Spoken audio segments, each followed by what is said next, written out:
안녕하세요. 제가 발표할 포스터의 제목은 AI 기반 맞춤형 교육 정책에 대한 비판적 고찰입니다. 저는 발표자 김지수입니다.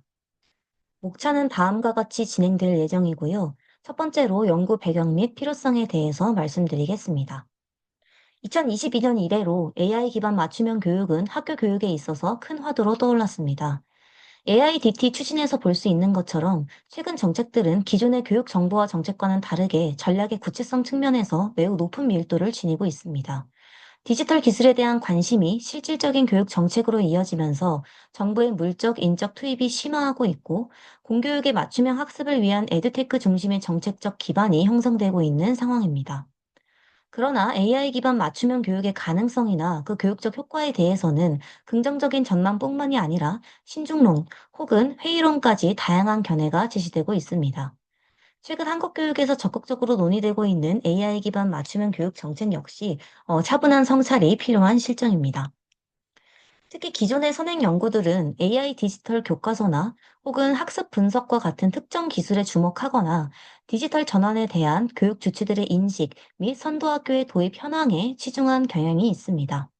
하지만 이 모든 것은 맞춤형 교육을 달성하기 위해 AI 기반의 기술이 필요하다라는 인식에서 비롯된 결과입니다. 따라서 AI 기반 맞춤형 교육이라는 정책안 그 자체에 주목해서 해당 정책이 지닌 함의를 면밀히 살펴볼 필요가 있습니다. 이에 본 연구는 다음과 같은 연구 질문을 제시합니다. 첫째, AI 기반 맞춤형 교육 정책은 기존의 공교육에서 무엇을 문제로 지적하는가? 둘째, 이 정책의 목표는 무엇인가? 셋째, 이 정책은 무엇을 가정한 채 AI 기술의 도입을 주장하는가입니다. 다음으로 연구 방법입니다. 정책 문서를 분석하는 연구는 그 배후에 있는 가치가 담긴 가정과 정치적 합리성을 분석하는 일입니다. 그렇기 때문에 이 내용 분석은 의심할 여지 없이 정책 문서와 관련한 연구에 가장 적절한 접근법으로, 특히 정책 문서의 텍스트를 분석하는 내용 분석 연구는 전체 텍스트의 논리적 연결에서 연구 질문에 대한 답을 찾는 질적 연구 방법으로 활용되기에 매우 적합합니다. 정책 문서를 질적으로 내용 분석할 때 특정한 정책이 왜 그러한 방식으로 구조화되거나 틀지어졌는지를 알아낼 수 있습니다. 이에 본 연구는 정책 문서의 내용을 질적으로 분석하는 질적 내용 분석을 연구 방법으로 채택하였습니다. 분석 대상은 기본적으로 교육부에서 발표된 정책 문서인데요. 일단 AI 기반 맞춤형 교육 정책이 본격화된 2022년 이후 발행된 정책 문서를 대상으로 하였습니다. 그리고 디지털 교육 전환 부문에 해당하는 자료로 한정하였습니다. 이 중에서 이 정책 내용이 중첩되는 것과 학교 인프라 관리에만 한정된 문서는 제외하고 이 AI 기반 맞춤형 교육의 정책 내용이 구체적으로 제시된 10개의 문서를 심층적으로 분석하였고, 다음과 같이 보이는 이 문서들을 코딩 및 지속적 비교 분석을 통해서 분석하였습니다. 다음으로 연구 결과입니다. 우선 기존 공교육의 문제점에 대해서 말씀드리겠습니다. 본 정책은 두 가지의 문제점을 지적하였는데요. 첫째로 표준화된 지식 전달의 공장형 수업 방식입니다. 본 정책에 따르면 지금까지의 공교육은 한 명의 교사가 여러 학생을 가르치는 대량 학습 체제로 평균 학생의 눈높이에 맞춘 표준화된 획일적 교육이었습니다. 모든 학생이 동일한 내용을 학습하는 수업은 단순히 지식을 전달받는 지식 전달 중심 교육이자 단편적 지식 암기 교육으로 학습자를 객체화한다고 비판하였습니다. 두 번째로 사교육과 학습 격차 문제입니다. 교육부는 사교육비 경감 대책이 필요하다는 점을 밝히면서 민간과 다르게 공교육 현장의 디지털 기술 적용이 더디다는 점을 지적하였습니다. 많은 에듀테크가 개인 학습자 대상 서비스를 중심으로 사교육을 유발하고 있다는 점에서 공교육 내에서도 AI 기술을 활용한 맞춤형 학습을 구현하여 학습 격차를 해소해야 한다는 점을 강조하였습니다. 다음으로 본 정책의 목표입니다. 본 정책은 세 가지의 목표를 제시하였습니다. 첫째로 모두를 인재로 양성하는 공교육입니다. 모든 학습자가 자신의 잠재력을 실현할 수 있도록 공교육이 한 명도 놓치지 않고 모든 학생을 소중한 인재로 키울 수 있어야 한다고 보았습니다. 특히 학생의 개별적인 필요에 맞춰진 교육을 제공해서 모든 학생이 학습에 성공할 수 있도록 지원하는 것의 중요성을 강조하였습니다.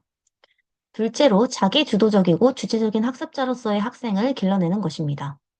공교육이 역량 기반 교육을 중심으로 학생들의 주도성을 강화할 수 있어야 하며, 따라서 디지털 교육 기술 역시도 이 학습자의 주도성을 보장하는 방향으로 활용되어야 함을 강조하였습니다.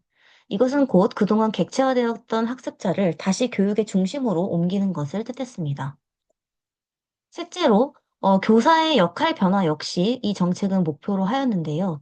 이 교육부는 AI 기반 맞춤형 교육 정책을 통해서 교사의 역할이 단순한 지식 전달자에서 학습 디자이너이자 사회 정서적 지도자로 변화될 것이라 여겼습니다. 교사가 주도적으로 수업을 혁신해서 모든 학생의 잠재력을 최대한으로 끌어내는 교실 혁명을 실현할 것이라 기대한 것입니다. 즉, 학생 개인의 학습 성과를 최대화할 수 있는 학습 설계와 함께 사회 정서적 변화를 진단해서 안정적인 상담 및 멘토링을 제공하는 교사의 역할 변화를 목표하였습니다. 다음 파트에서는 연구 질문 세 번째 것, 즉, 이 정책이 내포한 가정과 전제에 대해서 말씀드리겠습니다. 우선 본 정책은 이 기존 공교육의 문제점을 지적하고 그 정책의 목표를 수립하는 데 있어서 공교육의 본질을 가정하고 있었습니다. 정책 문서 전반에서 가정되는 그 공교육의 본질은 실상 사교육과의 비교에서 뚜렷하게 드러났는데요. 본 정책이 바라본 사교육은 교과 성적이라는 결과에 치중해서 정오답의 문제풀이 위주의 학습을 통해 학생의 객체화를 이끌고 학습 격차를 유발하는 것이었습니다. 반면에 공교육은 전인적인 성장을 중심으로 개념 중심 탐구 학습을 유도해서 모든 학생의 학습 주체화를 이끄는 교육 평등을 실현하는 것이며 그것이 곧 교육의 본질이라고 여겼습니다. 따라서 해당 정책은 이러한 교육의 본질이 지금껏 실현되지 않았다고 보고 그 이후로 표준화된 공장형 수업을 가정했습니다. 교실 환경의 시간과 자원의 부족으로 교사는 지식을 전달하기에 급급했고, 그렇게 수업이 운영되었기 때문에 지금까지 교육의 본질이 구현되지 않았다는 가정입니다. 또한 표준화된 공장형 수업은 다양한 학습 수준과 속도를 가진 학생들에게 획일적 교육을 하는 것으로 학생들의 수업 흥미를 저하하고 사교육의 의존을 유발해서 학습 격차를 일으키는 전제 조건이 되었습니다. 다음으로는 AI 기술의 공교육 적합성에 대한 가정입니다. 이 하단의 공교육 적합성을 중심으로 뻗어나가는 화살표 쪽을 보시면 되는데요. 아까 말씀드렸던 그 공교육의 본질을 전제로 교육부는 공교육에 적합한 AI 기술을 시장 경쟁을 통해 발전시킬 수 있다고 가정했습니다. 교육에서의 소비 과정을 통해서 에듀테크는 공교육 적합성과 그 품질을 높이는 방향으로 더욱더 발전할 수 있다는 논리였습니다. 물론 이 같은 기술 경쟁은 교육 주체의 데이터 활용 동의 및 그에 대한 적절한 활용을 전제로 한 것이었고, 교육부는 학습 데이터의 명확한 동의와 안전한 활용을 강조하였습니다. 또한 AI 기술의 공교육 적합성은 실증 가능한 것으로 가정되었습니다. 교육부는 이러한 실증에 있어서 교사의 역할을 강조하였고, 이러한 교사 중심의 실증 체계는 교사 대상의 디지털 역량 강화가 전제되어 있었습니다. 교사의 디지털 역량 강화를 통해서 교사를 중심으로 AI 기술의 공교육 적합성을 실증하고 그러한 실증과 기술 경쟁의 과정에서 공교육에 적합한 에듀테크가 발전할 수 있다는 가정이었습니다. 마지막으로 이 정책에 대한 가정을 살펴보겠습니다. 아까 말씀드린 공교육에 적합한 AI 기술의 도입은 곧 맞춤 교육을 구현해서 기존 공교육의 문제점을 해결하고 정책 목표를 달성함으로써 교육의 본질을 실현할 것으로 기대되었습니다. 우선 AI 기술이 교사의 업무를 경감하고 수업 준비 과정을 지원함으로써 교사의 역할과 수업 방식이 변화할 수 있을 것이라 가정했습니다. 이때 수업 혁신은 곧 교사가 AI 데이터를 활용해서 개별 학생의 학습 역량을 이해하고 이에 대한 맞춤 교육을 실현하는 것으로 표상되었습니다. 그리고 이때 맞춤 교육은 일종의 최적화 학습으로 제시되었는데 이것은 교육부가 의도했든 의도하지 않았든 이 문서 전반에 있어서 오로지 교과 지식을 전제로 하는 것이었습니다. 이러한 AI 기반의 맞춤 교육은 개별 학생들의 학습 흥미, 수준, 속도 등을 반영함으로써 표준화된 공장형 수업과 사교육 및 학습 격차 문제를 해결하고 모두를 인재로 양성하는 공교육을 실현할 수 있을 것이라고 가정되었습니다. 마지막으로 논의 및 결론 파트입니다. 해당 정책은 교육을 구성하는 보다 넓은 사회적 맥락 속에서 AI 기술을 어떻게 맞물리거나 그렇지 않은지에는 관심이 없었고 AI 기술 도입에 가정된 여러 전제를 도외시하고 있었습니다. 하지만 기술이 어떻게 사용될 수 있는지에 대한 깔끔한 수사와 실제로 어떻게 사용되는지에 대한 혼란스러운 현실 사이에는 분명한 간극이 있습니다. 이 같은 측면에서 본 연구는 AI 기반 맞춤형 교육 정책이 내포한 가정과 전제를 기반으로 해서 예측된 결과 중에서 달성 가능한 것은 무엇인지, 달성되지 않을 시에는 공교육에 어떤 변화가 있을지, 혹은 달성된다고 할지라도 보다 심각한 문제가 야기되지 않는지 등을 비판적으로 검토해 보았습니다. 우선 예측된 결과와 현실의 간극에 대해서 말씀드리겠습니다. 첫 번째로 교육부는 공교육에 적합한 AI 기술을 만들 수 있다라고 가정하였는데요. 특히 이 교육부는 AI 기술이 교육 주체 간 상호작용을 오히려 증대하기 때문에 공교육의 본질을 실현할 수 있다고 믿었습니다. 하지만 AI 기술을 통해서 교육 주체 간 직접적인 마찰 없이 이루어지는 마찰 없는 상호작용은 교육의 사회적 과정을 인식하지 못하게 만들 수 있습니다.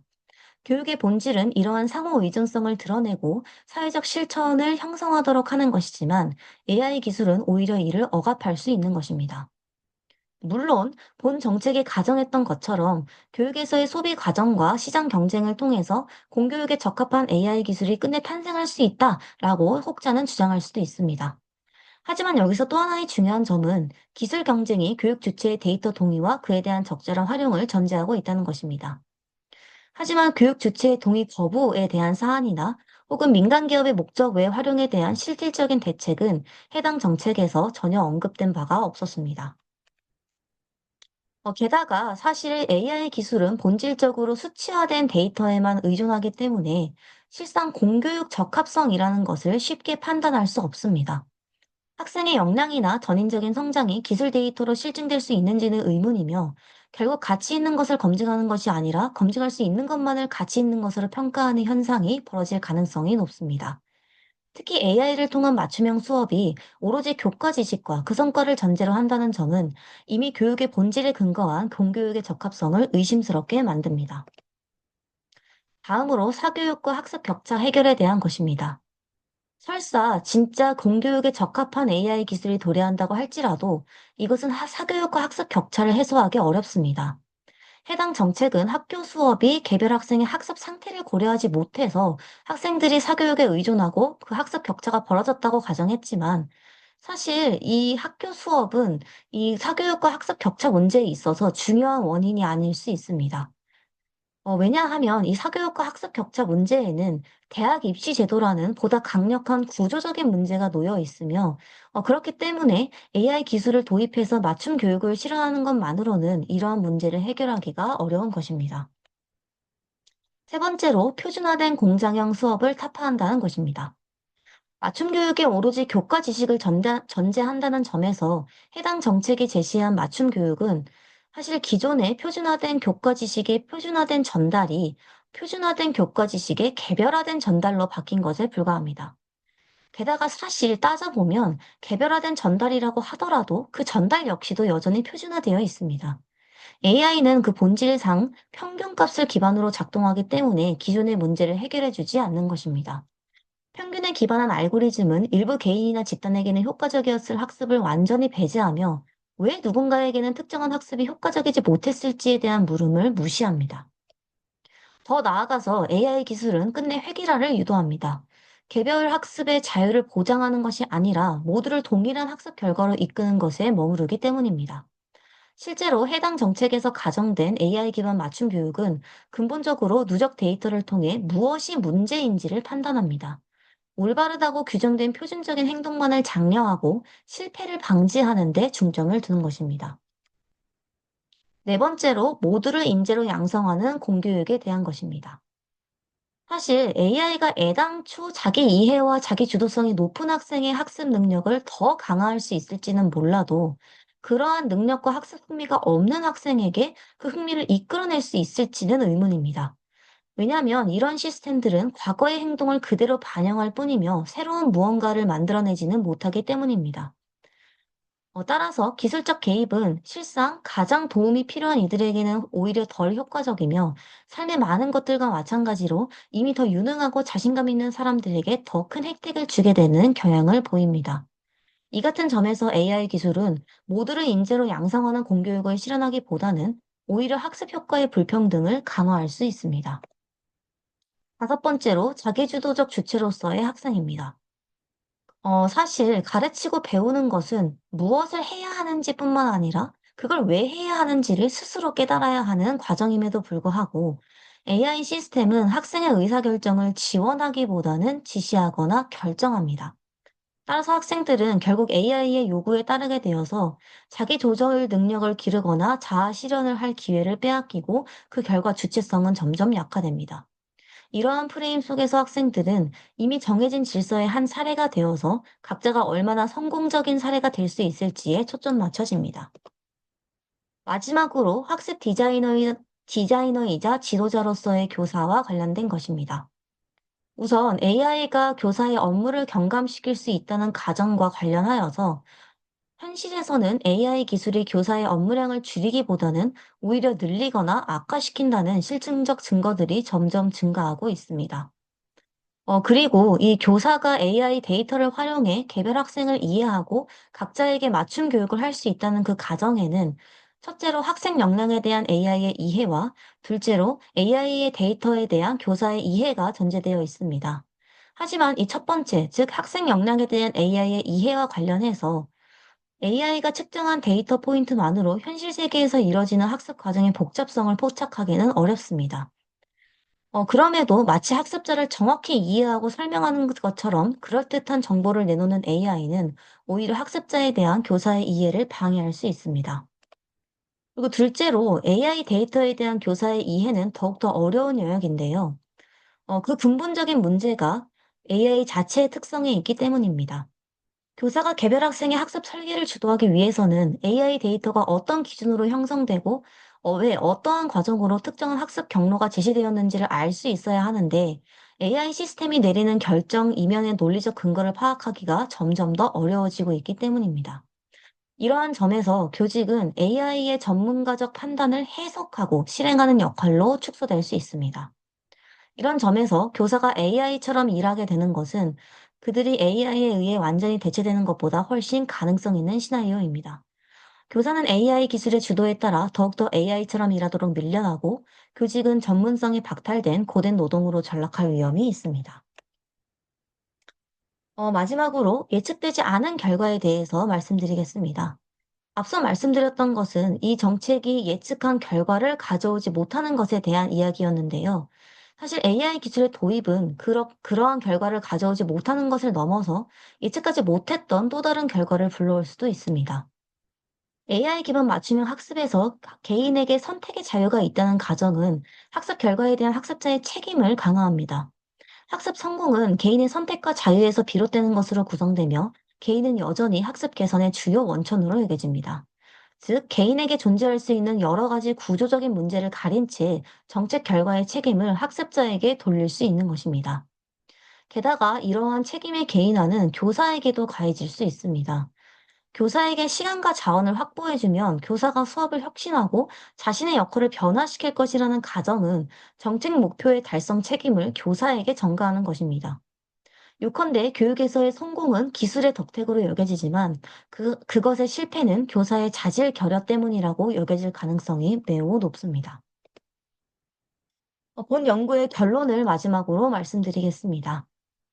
교육부가 디지털 혁신이나 수업 혁명과 같은 급진적인 용어를 통해 드러내는 반복적인 수사는 개별 맞춤형 교육을 해야 한다는 교육적 당위와 이 맞춤 교육의 이상을 실현하는 데 있어서 AI가 필요하다는 신념을 형성합니다. 그러나 실상 교육에서의 신기술은 과거의 사회적, 교육적 맥락 속에서 그것을 재매개할 뿐 반드시 뚜렷한 형태의 새로운 교육을 가져오지는 않습니다. 그러므로 때로는 물론 낙관적으로 이상적인 비전과 목표를 말할지언정 우리는 끊임없이 현실을 인식하는 태도를 견지할 필요가 있습니다. 즉, 교육과 기술에 관한 가장 중요한 문제는 불확실한 미래학적 논의라기보다는 기술이 교육에 가져오는 현실적인 영향력입니다. 어떻게 되어야 하는가라는 질문도 물론 흥미롭지만 우리는 꿈과 현실을 혼동해서는 안 됩니다. 이와 같은 내용으로 결론을 마무리하면서 본 포스터 발표를 마치겠습니다. 감사합니다.